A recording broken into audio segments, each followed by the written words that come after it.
우리가 신앙생활 하면서 아마 가장 많이 말하고 듣게 되는 단어가 믿음일 텐데, 믿음이 뭔가요? 믿음은 순종입니다. 바꿔 말하면 순종하지 않으면 믿음 아닙니다. 말씀을 아는데 순종하지 않는다면 믿음 아닙니다. 기도하는데 순종하지 않으면 이거 믿음 아닙니다. 예배 드리는데 순종하지 않으면 역시 믿음 아닙니다. 순종해야 믿음이고 순종하는 만큼만 믿음입니다. 내 믿음이 어느 정도냐 하는 것은 내가 어디까지 순종할 수 있느냐 하는 것과 같은 말입니다. 그래서 성경은 종종 믿음과 순종을 같은 말로 사용합니다. 예를 들면 로마서 10장 16절은 이렇게 말합니다. 그러나 그들이 다 복음을 순종하지 아니하였도다. 이사야가 이르되 주여 우리가 전한 것을 누가 믿었나이까 하였으니, 이거 똑같은 거 말하면서 한 번은 순종하지 아니하였다라고 말하고 한 번은 누가 믿었나이까, 이게 서로 같은 말로 사용합니다. 또 사도행전 14장 1절은 말합니다. 두 사도가 함께 유대인의 회당에 들어가 말하니 유대와 헬라의 허다한 무리가 믿더라. 그러니까 여기서 말하는 두 사도는 바울과 바나바인데, 이들이 회당에 들어가 복음을 전할 때 많은 사람들이 믿었습니다. 그런데 다 믿은 건 아니고 안 믿는 사람들도 있어서 아주 극렬하게 반대했어요. 그래서 그 다음 2절은 이렇게 말합니다. 그러나 순종하지 아니하는 유대인들이 이방인의 마음을 선동하여 형제들에게 악감을 풀게 하거늘. 믿지 않는 유대인들을 순종하지 아니하는 유대인들이라고 말해서 서로 순종과 믿음을 같은 말로 사용했습니다. 물론 엄밀히 말하면 믿음과 순종이 같은 말은 아니에요. 일단 단어 자체가 다르잖아요. 믿음, 순종 단어가 다르고 또 사용되는 의미도 사실 다릅니다. 그럼에도 성경이 믿음과 순종을 종종 같은 말로 사용하는 이유는 믿음은 반드시 순종을 낳고 순종으로 이어지지 않는 믿음은 그건 믿음이 아니기 때문입니다. 믿음인 척 위선이지 믿음이 아니기 때문입니다. 믿음은 성경만이 말하는 그 독특한 개념이 아니에요. 독특한 단어가 아니에요. 일반 세상에서도 믿음이라는 말을 많이 사용하고 우리도 이미 그 개념에 익숙해 있습니다. 그러다 보니까 세상이 말하는 믿음의 개념으로 성경이 말하는 믿음을 이해할 가능성이 상당히 크고 실제로도 그렇게 되었는데 절대 그래서는 안 됩니다. 이거 정말 조심해야 됩니다. 세상이 말하는 믿음은 마음으로 동의하고 받아들이는 것을 의미합니다. 즉 마음의 상태, 마음의 확신이에요. 성경이 말하는 믿음은 다릅니다. 성경이 말하는 믿음은 단지 마음으로 받아들이는 것을 말하는 것이 아니고 그 마음으로 인해서 순종을 낳는 것을 말합니다. 즉 순종을 낳는 마음의 상태, 순종으로 이어지는 마음의 상태가 믿음입니다. 그게 성경이 말하는 믿음이에요. 이제 반드시 명심할 사실이 있어요. 우리는 믿음으로 구원을 받는데 믿음으로 구원받는다고 할 때의 믿음이 곧 이러한 의미라는 사실입니다. 세상이 말하는 믿음의 개념으로 구원의 믿음을 이해해서는 절대 안 되고 성경이 말하는 믿음으로 이해해야 됩니다.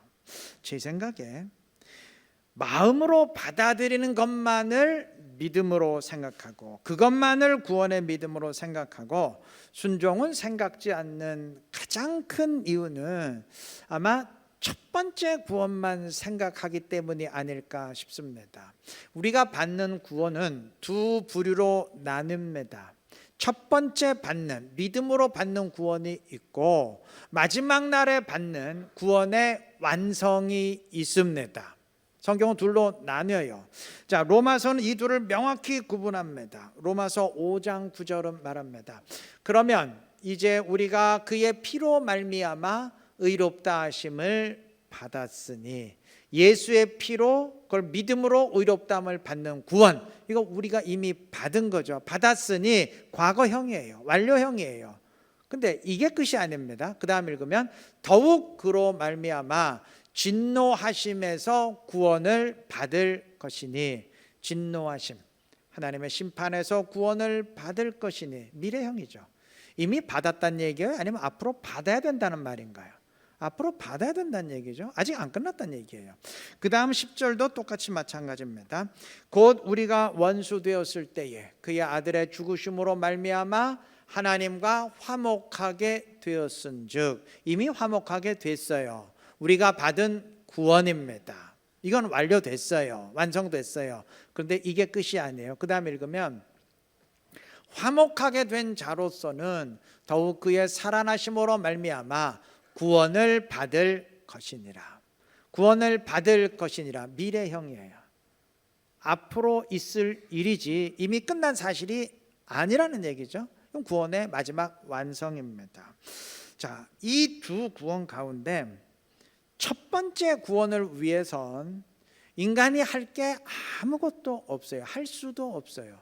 진짜 무조건적인 은혜로 받습니다. 그냥 믿고 받아들이면 돼요. 그냥 그러면 완성됩니다. 그런데 두 번째 구원, 마지막 날의 구원의 완성은 다릅니다. 이 구원의 완성은 그냥 시간만 지나면 자동적으로 완성되는 게 아닙니다. 이미 다 된 게 아니에요. 나를 다시 사단의 통치로 끌고 들어감으로써 구원에서 탈락시키려는 사단의 세력과 영적으로 싸우며 이겨야 됩니다. 물론 순간순간 넘어질 수는 있어요. 그러나 결국엔 이겨야 됩니다.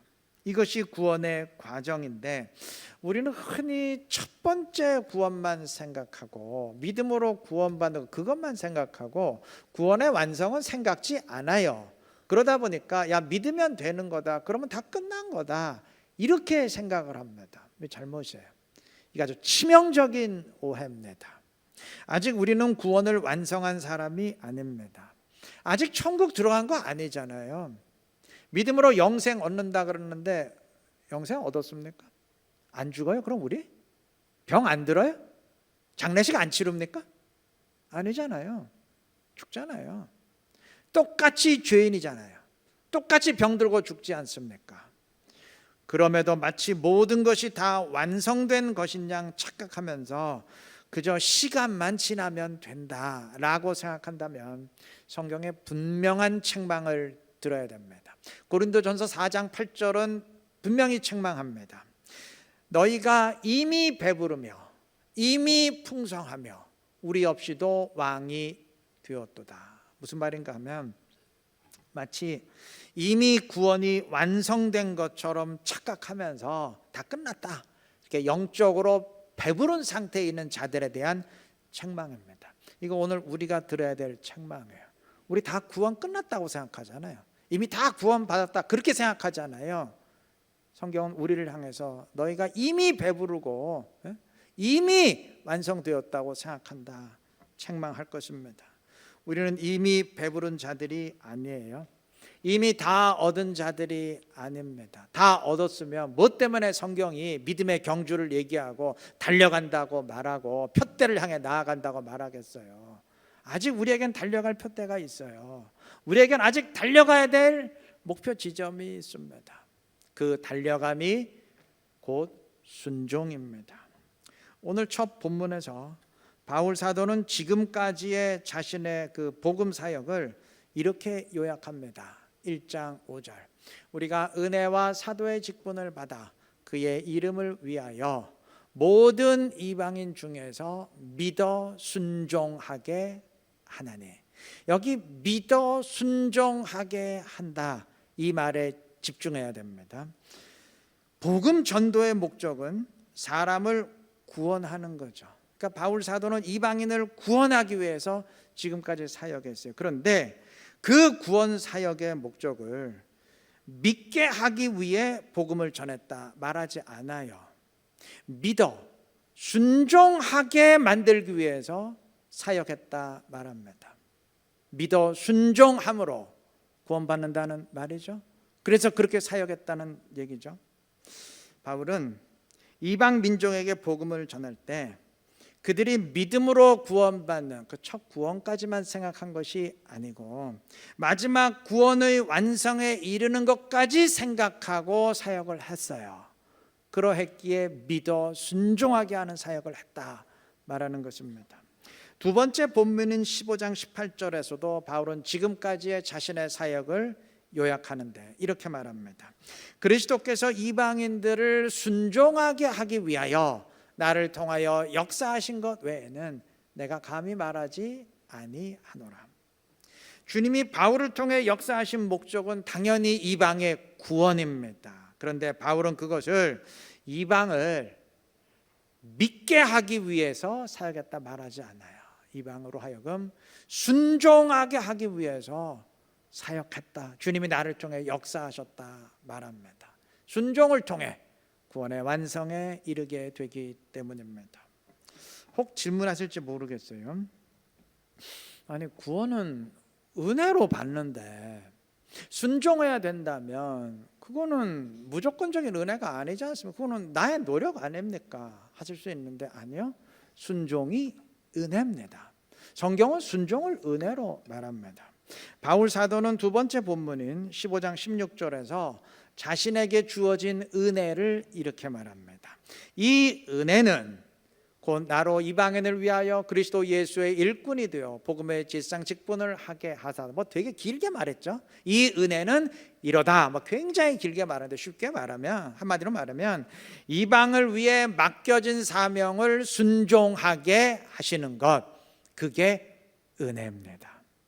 고린도전서 15장 10절에서는 이렇게 말합니다. 내게 주신 그의 은혜가 헛되지 아니하여 내가 모든 사도보다 더 많이 수고하였으나. 수고하는 게 은혜예요. 그 다음 보시면 내가 한 것이 아니요 오직 나와 함께 하신 하나님의 은혜로라.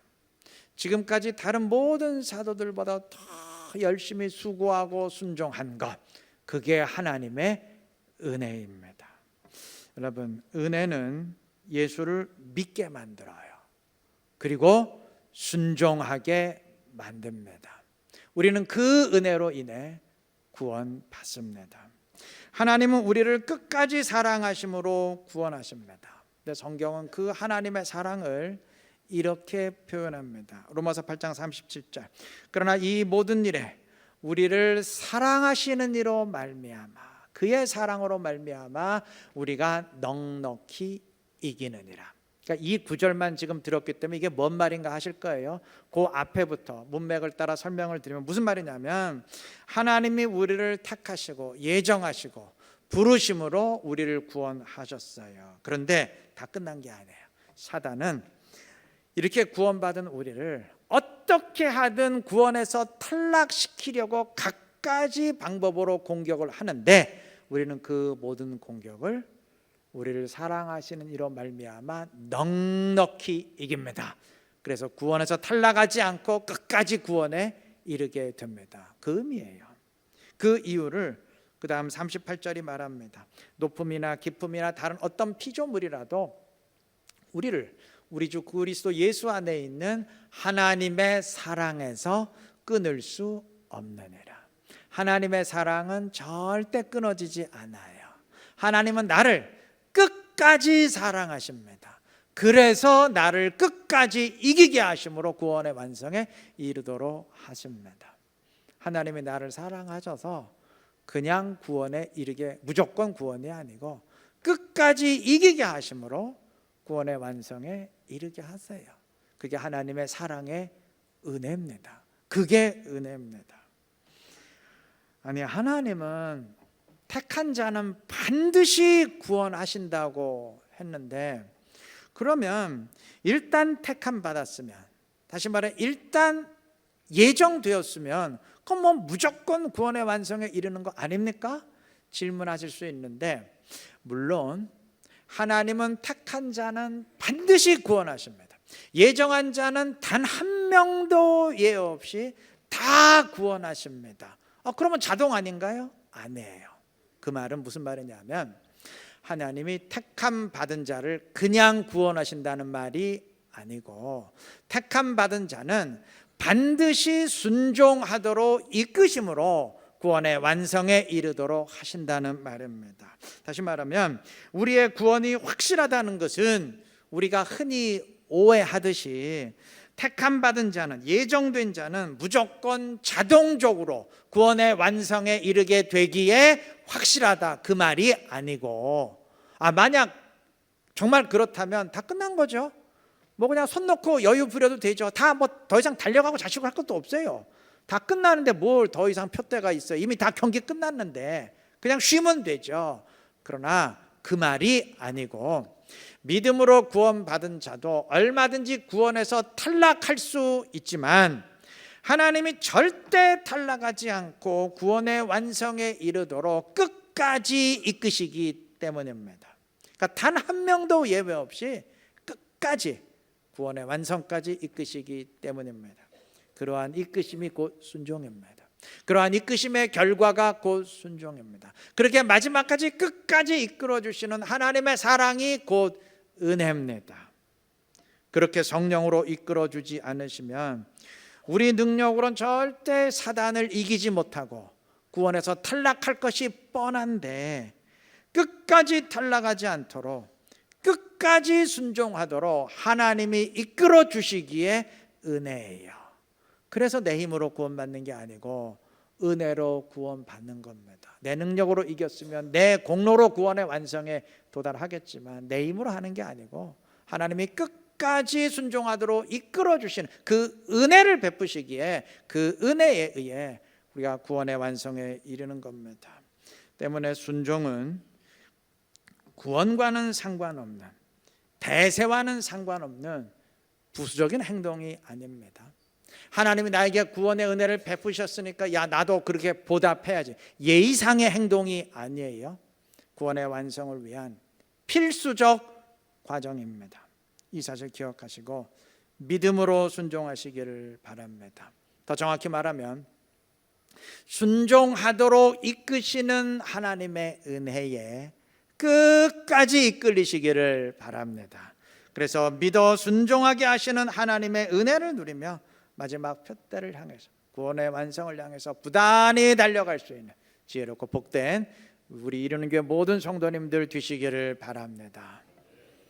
로마서를 시작하는 1장 1절에서 바울은 자신이 복음을 위해 택정함을 입었다고 말합니다. 그리고 이어서 2절에서는 이렇게 말합니다. 이 복음은 하나님이 그의 아들에 관하여 성경에 미리 약속하신 것이라. 이 복음의 핵심이 누구란 얘기예요? 하나님의 아들이라는 말이죠. 그러면서 3절과 4절에서 그 복음의 내용을 선포하는데 내용은 딱 한마디예요. 3절은 서론이고 4절이 복음의 내용입니다. 성결의 영으로는 죽은 자들 가운데서 부활하사, 그는 부활하셨어요. 그 다음에 능력으로 하나님의 아들로 선포되셨으니 곧 우리 주 예수 그리스도시니라. 복음의 핵심은 그가 부활로서 하나님의 아들로 선포되셨다는 겁니다. 이게 복음의 핵심입니다. 아마 질문하실 분 있을 거예요. 아니, 예수님은 원래부터 하나님의 아들이신데 뭘 부활로서 하나님의 아들로 선포되고 하나님의 아들이 되셨다는 말인가요? 그럼 그 이전에는 하나님의 아들이 아니셨다는 말인가요? 질문할 수 있는데, 여기서 말하는 하나님의 아들의 의미는 성부, 성자, 성령 할 때의 성자, 그 하나님의 아들이 아니고 하나님의 통치를 이루시는 분이라는 의미에서의 하나님의 아들입니다. 이 개념이 우리에게는 낯설 수 있지만 이스라엘 사람들에게는 하나님의 아들 그러면 이건 가장 먼저 생각나는 개념입니다. 이스라엘은 자기들의 왕을 하나님의 아들이라 불렀어요. 이스라엘의 왕은 하나님의 통치를 이루는 자이기 때문입니다.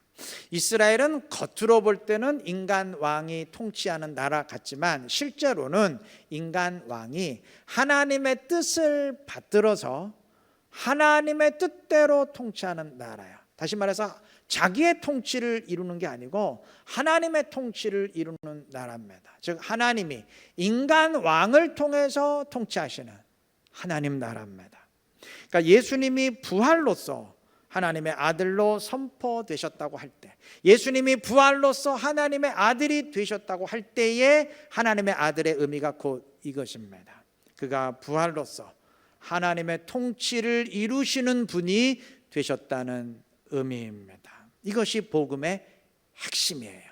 자, 그러면 이게 복음이라면, 그리스도가 부활로서 하나님의 통치를 이루신다는 것이 복음이라면, 그러면 그 이전에는 하나님의 통치가 이루어지지 않고 있었다는 말이죠. 그러니까 이제 그가 하나님의 통치를 이루신다는 말이 기쁜 소식, 새로운 소식, 복음이 될 수 있는 것이지, 이전부터 계속 하나님의 통치가 이루어지고 있었다면 이제 그가 하나님의 통치를 이루신다는 소식이 그게 하등 새로운 소식이 될 수 없죠. 예전부터 계속 하나님의 통치가 이루어지고 있는데 뭘 그가 오셔서 하나님의 통치를 이루신다는 말이야. 말 자체가 안 돼요. 예, 맞아요. 이전까지는 하나님의 통치가 이루어지지 않고 있었습니다. 왜 그랬느냐? 여기에서 예수님의 선포와 유대인의 생각이 갈립니다. 유대인들은 이방 왕이 우리 이스라엘을 통치했기 때문에 하나님의 통치가 깨져 있었다라고 생각하고 있었는데, 예수님이 선포한 의미는 사단이 우리 인간을 통치하고 있었기 때문에 하나님의 통치가 이루어지지 않고 있었어요. 이전엔 사단이 통치했습니다. 로마서 6장 17절이 너희가 본래 죄의 종이더니 라고 말하고, 또 로마서 5장 14절이 아담의 범죄와 같은 죄를 짓지 아니한 자들까지도, 즉 선악과 먹지 않은 우리까지도 사망이 왕노릇하였나니 라고 말하는 이유가 그 때문입니다. 이전엔 사탄이 인간을 지배했고 인간은 사단의 통치에 속한 죄의 종이었습니다. 이 상황에서 그리스도께서 부활로서 사단을 깨뜨리시고 하나님의 통치를 이루십니다.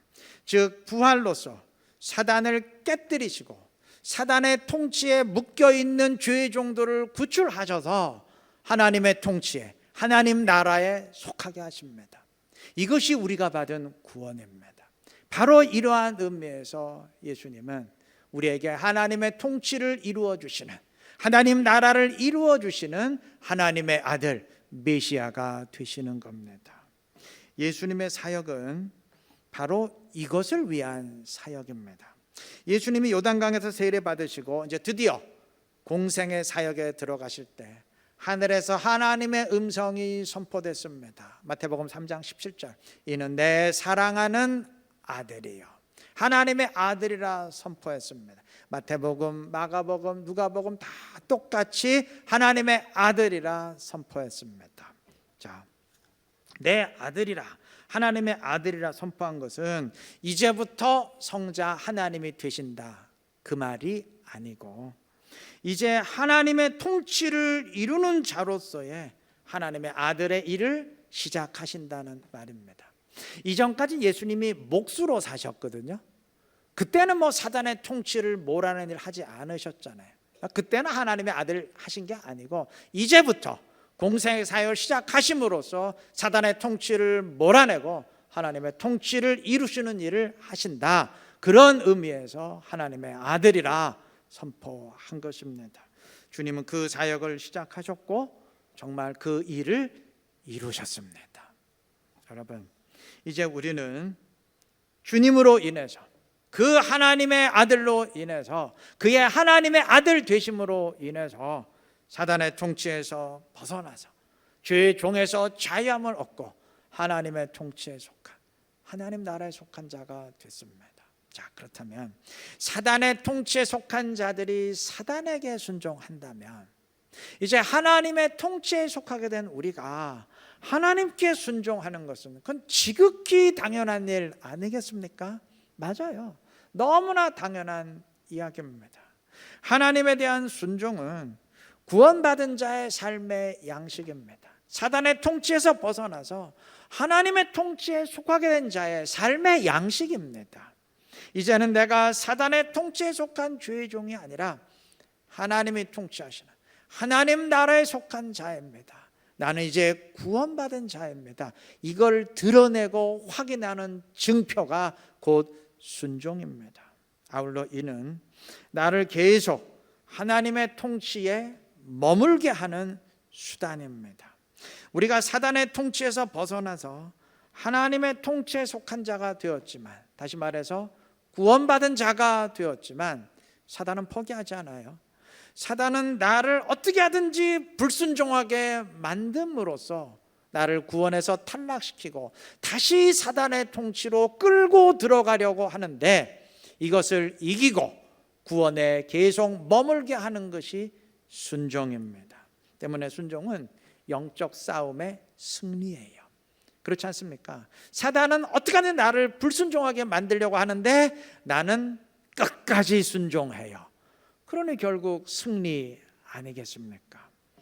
정리하자면 그리스도는 부활로서 사단을 깨뜨리시고 사단의 통치에 묶인 죄의 종들을 구출하셨습니다. 이것이 우리가 받은 구원입니다. 믿음으로 의롭다함을 받는 구원입니다. 여러분, 이 구원을 위해서는 인간이 할 게 아무것도 없어요. 할 수도 없어요. 그냥 믿고 받아들이면 돼요. 은혜로 받으면 됩니다. 그런데 그 다음은 달라요. 그렇게 구원받았다고 해서 모든 게 다 끝난 게 아니에요. 사단은 어떻게 하든 나를 불순종하게 만들어서 구원에서 탈락시키고 다시 사단의 통치로 끌고 들어가려고 하는데, 이 공격을 이겨야 됩니다. 물론 순간순간 질 수는 있어요. 순간순간 넘어질 수는 있어요. 그러나 결국엔 이겨야 됩니다. 제가 고등학교 때인가 대한민국 권투 선수 중에 홍수환이라고 있었어요. 기억나실 거예요. 이 사람이 세계 타이틀전 하는데 2회인가 3회에 4번 다운을 당했어요. 이거 완전히 진 거예요. 아유, 졌네 싶었는데 웬걸? 그 다음 라운드에 나오더니 KO로 이겼어요. 자, 이긴 거예요, 진 거예요? 이겼죠. 근데 2회까지만 봤으면 이거 완전히 졌네. 순간순간 넘어질 수는 있어요. 우리도 순간순간 불순종할 수 있고 순간순간 죄에 넘어질 수 있어요. 그러나 결국엔 이겨야 됩니다. 결국엔 이겨야 됩니다. 근데 문제가 있어요. 내 힘으로는 사단 못 이겨요. 인간의 능력으로는 사단 공격 못 이깁니다. 그런데 하나님께서, 성령께서, 아까 9절 읽었죠? 우리를 사랑하시는 이로 말미암아, 내 능력으로 말미암아가 아니고 우리를 사랑하시는 이로 말미암아 어떻게 하느니라? 넉넉히 이기느니라. 주님이 끝까지 순종하도록 인도하심으로 구원의 완성에 이르도록 하십니다. 그렇기 때문에 우리의 순종이 하나님의 은혜인 겁니다. 여러분, 믿음도 은혜고 순종도 은혜인 줄 믿습니다. 우리는 그 은혜에 의해서 구원받고 또한 구원의 완성에 이르게 되는 것입니다. 이런 의미에서 바울 사도는 믿어 순종하게 하는 사역을 지금까지 진행해 온 것입니다. 그들을 구원하고 끝까지 구원의 완성에 이르도록 하는, 믿게 만들고 순종하게 만드는 사역을 지금까지 진행해 온 것입니다. 우리도 마찬가지예요. 우리도 믿어 순종함으로 구원을 향해 달려가야 될 줄로 믿습니다. 그렇게 하시기를 바랍니다. 구원받은 자로서 사단의 통치에서 벗어나 이제 하나님의 통치, 하나님의 나라에 속하게 된 자로서 순종의 삶 살아가시기를 바랍니다. 정확히 말하면 끝까지 순종하도록 이끄시는 그 하나님의 은혜에 계속 이끌리시기를 바랍니다. 성령의 은혜에 계속 이끌리시기를 바랍니다. 그래서 하나님의 통치에 속한 하나님 나라의 시민임을 드러내고 확증하면서 구원의 완성을 향해 부단히 달려가는 지혜롭고 신실한 우리 모두가 되시기를 그리스도의 이름으로 축원합니다.